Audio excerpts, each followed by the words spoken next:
অনির্বাণের কেসটাকে নিয়ে রীতিমতো নাকানি-চোবানি খেতে হচ্ছে অনির্বাণের পক্ষের আইনজীবীর। হ্যাঁ বন্ধুরা, ভিডিওতে লাইক দিয়ে দেখতে থাকুন। কেসটা মুলতবি রাখা মাত্রই যখন অনির্বাণকে কাঠগড়া থেকে নামিয়ে নিয়ে যাওয়া হয়, ঠিক সেই মুহূর্তেই অনির্বাণের পক্ষের আইনজীবী অনির্বাণকে বলতে থাকে যে মিস্টার অনির্বাণ সেন, আপনাকে অবশ্যই আমার সঙ্গে একটু হলেও কোঅপারেট করতে হবে। এরকম করে আপনি আমার বিরুদ্ধে গিয়ে আপনি এরকম উল্টো পাল্টা কথাবার্তা যদি জজ সাহেবের সামনে দাঁড়িয়ে দাঁড়িয়ে বলুন, সবসময় কিন্তু আপনাকে জজ সাহেব সাপোর্টে গিয়ে আপনাকে এরকম করে সুযোগ দিবে না। তাই এখন আমরা যে সুযোগটা পেয়েছি সেটা আমাদেরকে ইউটিলাইজ করতে হবে। তাই আপনি প্লিজ আমাদের সঙ্গে একটু কোঅপারেট করার চেষ্টা করুন।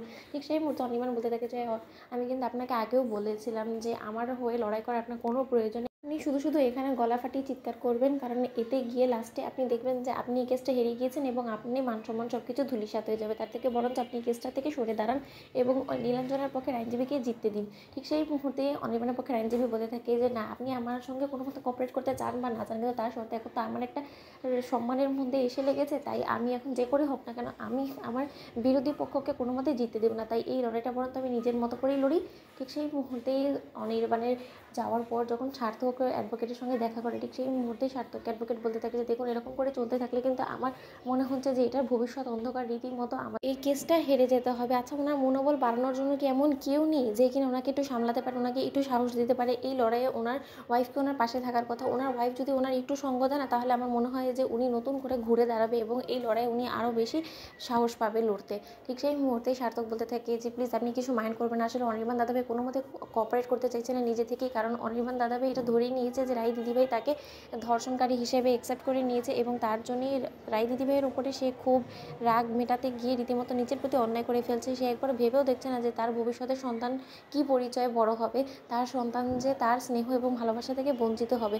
অন্যদিকে অনির্বাণের পক্ষে আইনজীবী বলতে থাকে যে দেখুন, আমাদের হাতে একদমই সময় কম, তাই যে কোনো মূল্যে হোক না কেন ওনাকে ঘুরে দাঁড়াতেই হবে এবং সেই চেষ্টা করার জন্য যাকে যেভাবে ব্যবহার করার প্রয়োজন আপনারা সেভাবেই করুন, কিন্তু তার শর্ত প্লিজ ওনাকে একটু রাজি করান যাতে উনি কোনো মতে আমাদের সঙ্গে কোঅপারেট করে। অন্যদিকে নীলাঞ্জনা কাঠগড়া থেকে নেমে তখন রায়ের দাদাভাইকে বলতে থাকে যে দাদাভাই, দেখলি আজকে শত চেষ্টা করে কোনো মতেই কেসের মোড় ঘোরাতে পারেনি। এরকম করেই প্রতিবার এখানে আসবি এবং প্রতিবার এরকম করেই নির্লজ্জ বেহায়ের মতন এখানে চুপ করে বসে থেকে কেসটা হেরে ভূত হয়ে যাবে। এছাড়া কোনো কিছু না। তার থেকে বরঞ্চ এটা তোরা অ্যাকসেপ্ট করে নিয়ে যে এই লোকটা আমাকে মলেস্ট করার চেষ্টা করছে এবং তার জন্য এই লোকের যাতে সুষ্ঠু একটা বিচার হয়, সুষ্ঠু শাস্তি পায়, সেই জন্য তোরা আমাকে সাপোর্ট কর। কিন্তু না, আমাকে সাপোর্ট না করে তোরা এই পরের ছেলেকে সাপোর্ট করবি। কর, আমিও দেখছি তোরা কতদিন এরকম করে সাপোর্ট করে আর ওকে আড়াল করে রাখতে পারিস। এক না একবার তোর শাস্তি হবে এবং ওর শাস্তিটা আমি নিজে হাতে নিশ্চিত করব। অন্যদিকে নীলাঞ্জনাকে অনির্বাণ পক্ষের আইনজীবী বলতে থাকে যে মিস নীলাঞ্জনা দেবী, এত তাড়াতাড়ি আপনি সব কিছু ধরে নিলে কী করে হবে বলুন তো? খেলা তো সবই শুরু হয়েছে, খেলা এখন অনেক দূর আরও বেশি গড়াবে। আপনাকে কী করে অপমানিত করে কোর্ট থেকে আমরা